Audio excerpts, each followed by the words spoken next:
7, Parent. I'm Peter Zosky. You're listening to Morningside on CBC Radio. And now here is the absolutely final concluding episode of Midnight Cab.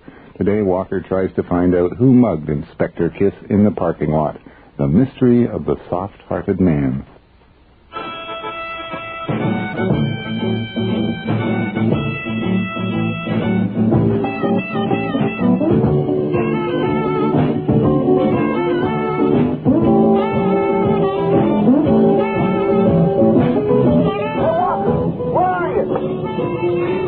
Hello, Joe.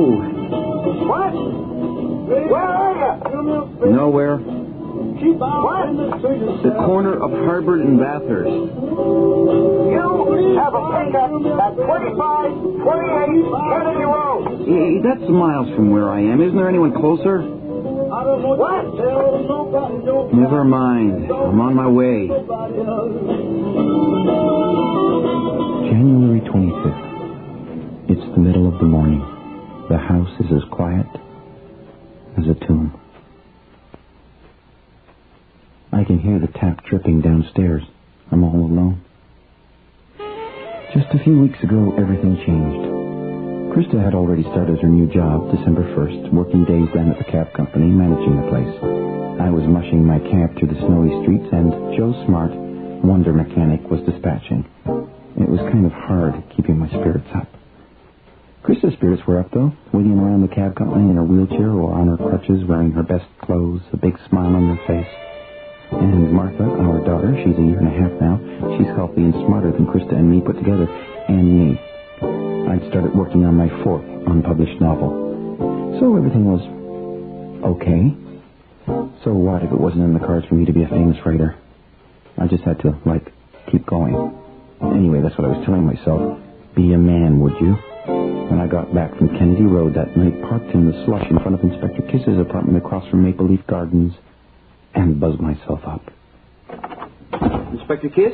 Yeah. Kid, how you doing? Okay. How are you doing? Well, side's better, and my ass is sore as hell. Well, when you get stabbed, I guess you can expect to be kind of sore. Yeah, thanks for the insight, Walker. Give me a drink, will you? And make one for yourself. I'm driving. Well, get a pop. To tell the truth, Inspector Kiss still didn't look very good. He'd gone out one night about 2 a.m. with a terrible headache, drove over to the all-night drugstore in Bay, just below Gerrard, for some pills, and got mugged in the parking lot. And just for some extra fun, as Inspector Kiss put it, one of them stuck him in the side, and then, when he tried to grab him, the other one got him right in the butt.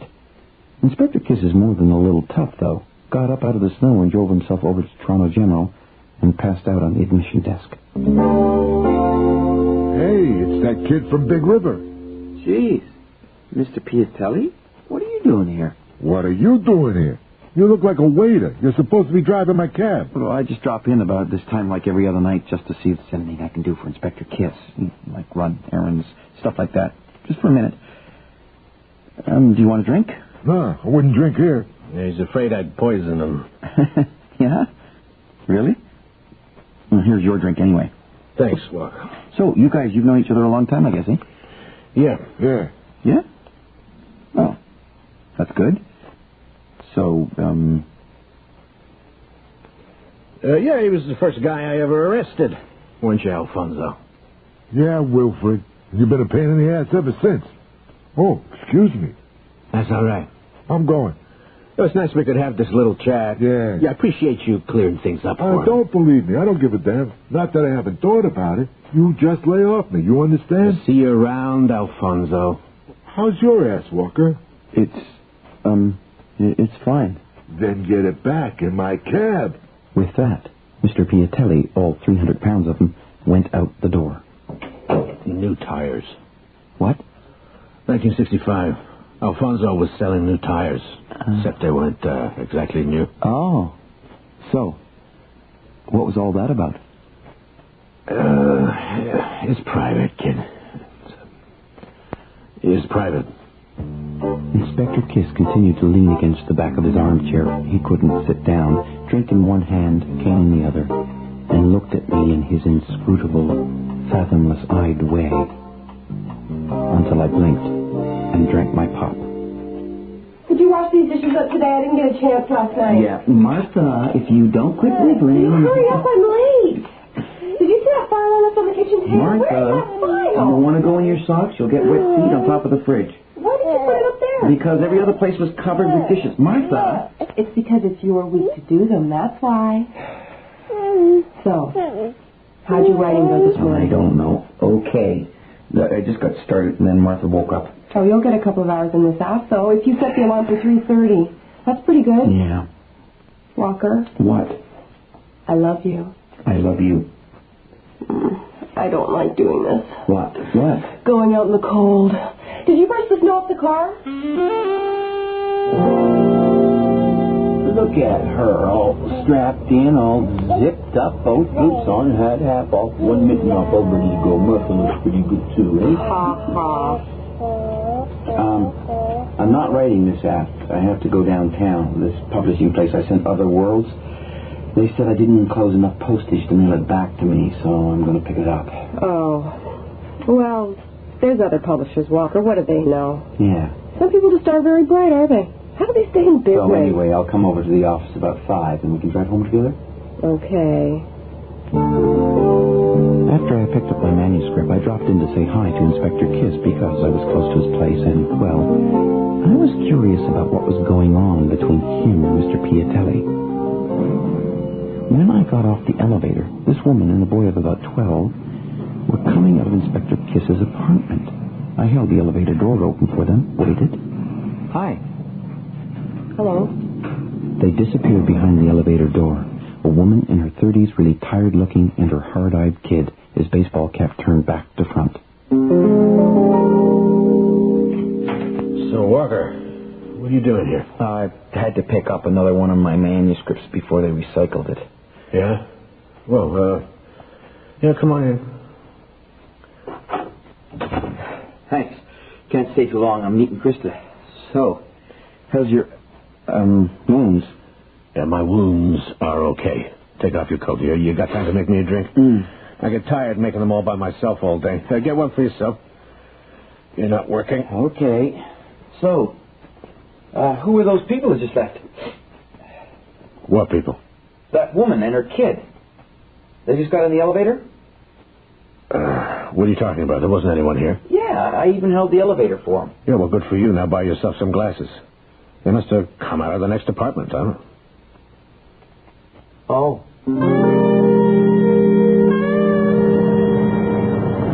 Something kind of weird happened today. Something kind of weird is always happening to you, Walker. Oh, look at this traffic. I'm going to be late picking up Martha again. I'll have to pay extra. I dropped in to see Inspector Kiss for a second. Oh, well, no wonder. No wonder what?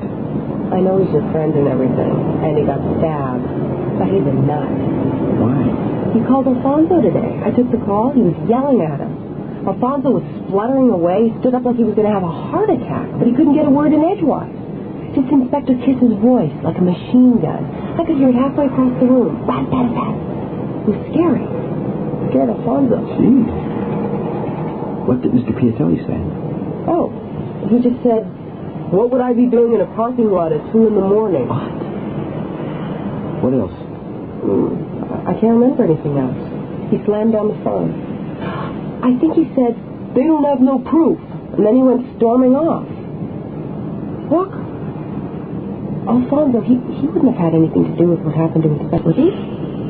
He wouldn't hurt a flea. Would he? No. I couldn't wait the next afternoon either because Alfonso Piatelli and Inspector Kiss kept dancing in my head, locked in mortal combat in a parking lot. So I took the subway downtown again instead, but this time I walked over to Inspector Kiss's office in the new Metro Toronto Police Headquarters, College and Bay. Hey, look who's here. Hiya, Wanda.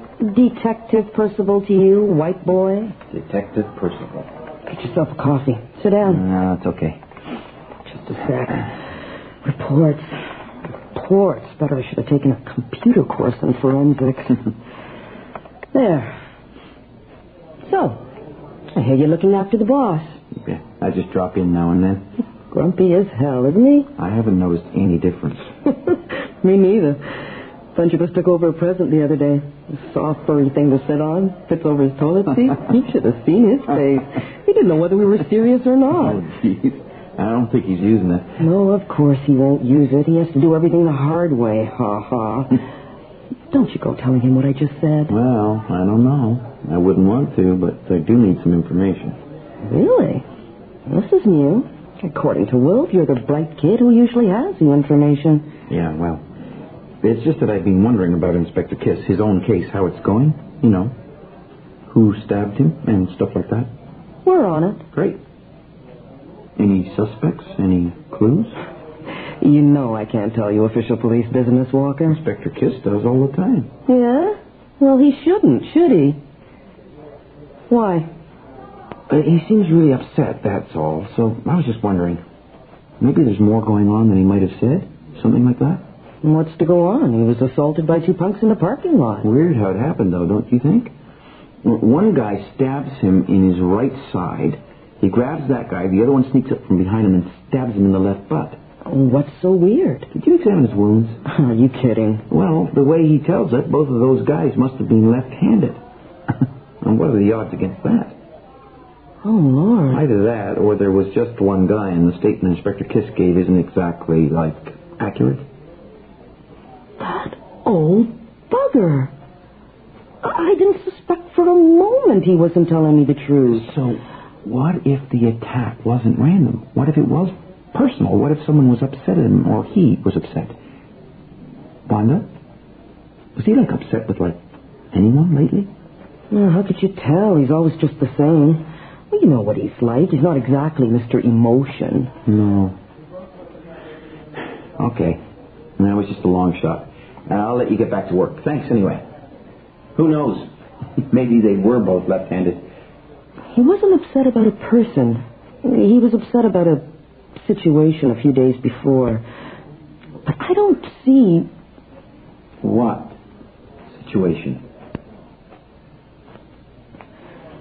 This guy, a con, he was killed in Kingston. An argument, a knife, and he was dead. Jamie Anderson. Inspector Kiss helped send him up about a year ago. He was upset because a guy was killed in Kingston. His family. We're not supposed to get emotionally involved, but sometimes it happens. When Anderson went up there, he left a young family in Toronto in pretty rough shape. Inspector Kiss started to help out. You know, bit of money here and there, just looking out for them until Anderson got back out. But then he was killed inside. Inspector Kiss and I, we went out for a drink. He was upset. That's how I know about it. Kind of blamed himself. Don't you let any of this out, Walker. It's private. Right. And anyway, what's it got to do with Inspector Kiss getting stabbed? Friends of Anderson? Revenge? I don't see it. Because if that is what happened, then why wouldn't he say? Why wouldn't he say? Because his assailant had been a longtime friend? I walked along College Street towards Yonge. Huge wet snowflakes started to fall. The city was lost in a blur of white. And so was the inscrutable face of Wilfred Kiss. And Mr. Piatelli, he wouldn't hurt a flea. I believed that, knew that. There was one other thing I knew that kept bothering me, though. Mr. Piatelli was left-handed. We drifted through the snow, crossed at the lights, and continued walking along College, Carlton now, on the Maple Leaf Garden side, on my way over to get another ride home with Krista. But when I was just about opposite Inspector Kiss's apartment building, someone came out the front doors that I recognized. The boy with the turned-around baseball cap, wet running shoes, baggy coat, the kid whom Inspector Kiss had denied had ever been in his apartment at all. The kid walked along Carlton, turned down Church, heading south towards Gerrard, and disappeared. I thought of what Wanda had said about the Anderson family, the father stabbed in the Kingston pen, and I decided to follow him. He walked south as far as Dundas Street, then jumped on a Dundas streetcar going east, and so did I. Got off at Parliament, headed south again, cutting across Regent Park, a public housing complex of apartments and townhouses, leaving a trail through the snow, and then on to Shooter Street. Finally, he turned into a Regent Park townhouse, where two little girls were building a snowman in the front yard, and began to pile snow on top of its head. The girls complained loudly, punching his arms, and I crossed the street to a convenience store, bought myself some cigarette papers, and watched through the window. The girls seemed to accept that the boy was going to make a cone head out of their snowman, whether they liked it or not, so they began to help him. He worked quickly, gathering up the snow and then patting it firmly on top of the snowman's head with his left hand. Hi. Hi. Nice snowman. I know who you are. You do? Wolf told me I'd better get back home quick. You were coming. You did? Yeah. Are you Tom? Mrs. Anderson? Yeah. I'm a friend of Inspector Kiss. Come on in. Gibby, come on. She held the door open, and I hesitated for a moment, then I went in. Gibby followed me. Gibby, take off your wet stuff and go make us a coffee, okay? Okay. Hang your stuff up and sit down. Mrs. Anderson, first of all, I should tell you... I've seen you before, haven't I? Sure, in Wilf's building. You were on your way to talk to him about Gibby's Inn, were you? Wilf says you're the best youth worker in the city. Oh. Mrs. Anderson, I will take off my boots because I would like to talk to you, if that's okay. I am a good friend of Inspector Kiss, but... Yeah, he said you were. Jamie hated his guts. He hated every cop's guts. But Wilf turned out to be such a great guy. That's why I felt so bad when it happened. When what happened? Gibby liked him. That's what blew my mind. He even said he wanted to be a cop, just like Wilf when he grew up. Wilf even took him to a hockey game once. Just grazed, but Gibby was thrilled. I want to be a cop, just like Wilf. That's what he said. He could do a lot worse. Gibby was just over at his place. Just now. He went all by himself this time to say how sorry he was. That's brave, isn't it? Yeah? He told Wilf he'll do anything you tell him to do. And so will I. Mrs. Anderson? Look, I know it's real serious. But everybody went sort of crazy when we got the news about Jamie being killed. Mm-hmm. Wilf stayed late into the night because I couldn't settle Gibby down. You killed my father, he kept screaming at him. Then he'd go and cry on his bed, and we'd think he was asleep. Then he'd come out screaming some more. His poor sisters were in hysterics. Finally, Wilf said he'd go to the drugstore, try to get something for Gibby, calm him down. But when he went to go, turned his back. Gibby ran at him with this knife. I saw him, almost caught him. He stumbled, and the knife went right into Wilf. He turned, and Gibby stuck him again, right in his side. Oh, God. I'm so grateful to Wilf for not bringing his neck right there. Not even wanting to punish him. Just trying to get him help. I know he needs help, but he's a good boy, and... Oh, jeez. Mrs. Anderson, I've really made a mistake. I'm a friend of Inspector Kiss's, but I'm not the youth worker you were expecting. What? Oh, my God. I'm sorry. My name's Walker Devereux, and I knew something else had happened to Inspector Kiss more than what he was saying, and I was worried. Walker? You're Walker? I really apologize. I had no right. I violated your privacy and Inspector Kiss's privacy, and... Oh, jeez. What do you know? So you're Walker. Yeah? You're kind of a hero around here. I am? Sure. Wilf's always talking to Gibby about you. You get into more hot water than a bucket of lobsters, right? The stories Wilf tells about you, Gibby loves them. He does? Yeah. I mean, you could have told me who you were, though. You keep your mouth shut? What I said about Gibby? Won't you, Walker? Yes, I sure will. I'm just glad Gibby's getting some, help. Tom, is it? Yeah. Wilf says he's the best. Then everything will be okay. Gibby will be okay. Yeah. Mrs. Anderson introduced me to Gibby, and though he tried to stay cool-looking, his eyes kind of lit up. Jeez. We went back together, Gibby and me, went across the road for a pop, then had a snow fight. Gibby packs and throws a wicked snowball, left-handed. And then this really tall young guy came along, Tom, the youth worker, and so I said goodbye to Gibby and walked away through the snow. I turned, and Gibby was still standing there, watching me.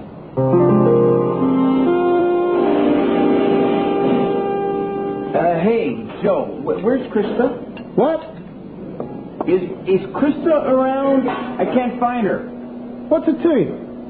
I want to ride home, okay? She's my wife, okay? Where's Mr. Piatelli? What? What am I? Your personal secretary? I gotta fix cars. I gotta dispatch. Now I gotta know everything. No danger there. What?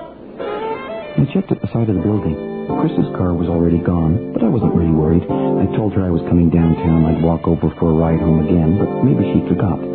So I took the subway home and thought about Mr. Piatelli. Krista had said Mr. Piatelli looked like he was going to have a heart attack, and Inspector Kiss was yelling at him like a machine gun over the phone. And then Mr. Piatelli had said, "What would I be doing in a parking lot at 2 in the morning? They have no proof." What was going on? When I got home, Krista wasn't there. Martha wasn't either. No noise, giggles, rattle of pots and pans, arguments over whose turn it was to make supper. It was quiet as a tomb. And then I did start to get worried. When you've been married as long as I have, almost 3 years, and you have a kid, you get so you hate a quiet house. It's kind of eerie. I rolled a smoke and had a beer, waited. Then I called the babysitter. Krista had picked Martha up over an hour ago.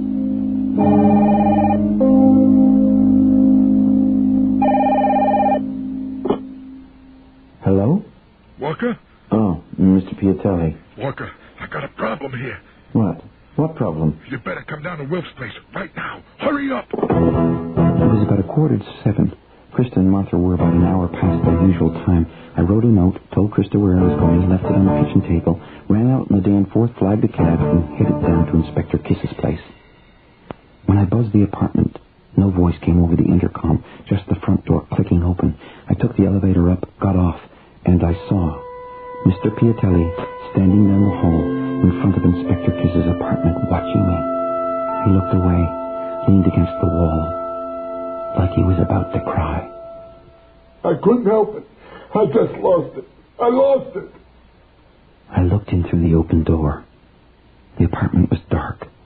I stepped in, and then I saw a kind of soft light flickering at the end of the hall. I walked through the dark, turned the corner, and there were a whole bunch of candles burning on Inspector Kiss's dining room table, and the table was set for a big meal, and Krista was sitting there, and so was Martha, and even Joe Smart. The first time I'd ever seen him with a tie on and his hair combed, and Inspector Kiss was standing behind them with a kind of cockeyed grin on his face, and Mr. Piatelli switched on the light. Oh, geez, Inspector Kiss, what's going on? Gotcha. Went over on your knees. You see? Huh? Hey, Walker, you look like you lost. Again. Remember, when he first came, he was always getting lost. Oh, don't be mad, Walker. I'm not. It's just... You're just a little nonplussed, huh? Yeah. Watch Martha for a sec, Joe. Walker, they made me do it. Come on. You did. I didn't want to worry you, not too much, but we've got really good news. We do? Remember Kate Millington, Lone Tree Publishing? She was going to publish you, but she went broke. She's back in business? No. Kate showed Other Worlds to a friend at Little Brown & Company in Boston. They called her. They love it.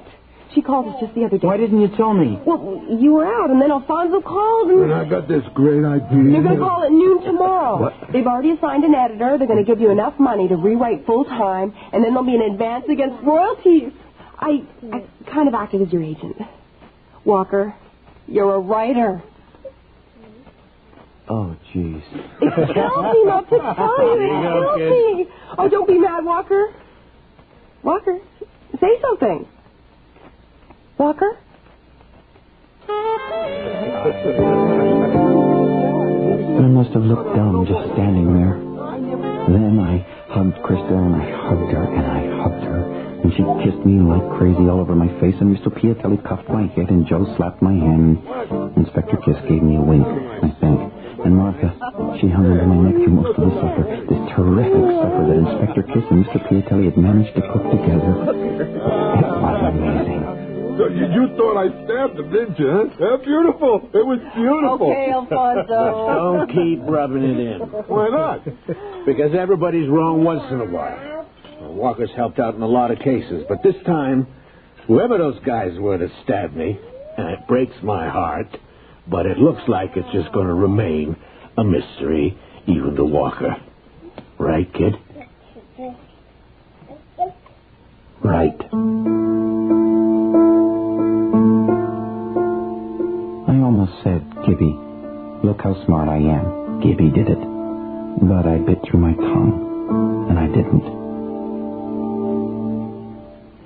Being a full-time writer takes some getting used to. The house is quiet as a tomb.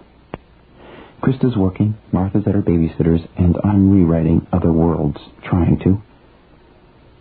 How long's it been since I first came down from Big River, started to drive cab, and met the woman behind the dispatcher's voice? This cute little blonde with the most amazing blue eyes, Krista Papadopoulos, sitting in a wheelchair. Now everything's changed. The change is great. It's kind of scary. What's the future hold in store for me and Krista and Martha? No matter where we go, what we do you know the thing I think I'll miss the most? Ringing out across the dark city night, materializing like magic in the air, inside the little world that was my cab. Walker? Walker, where are you now?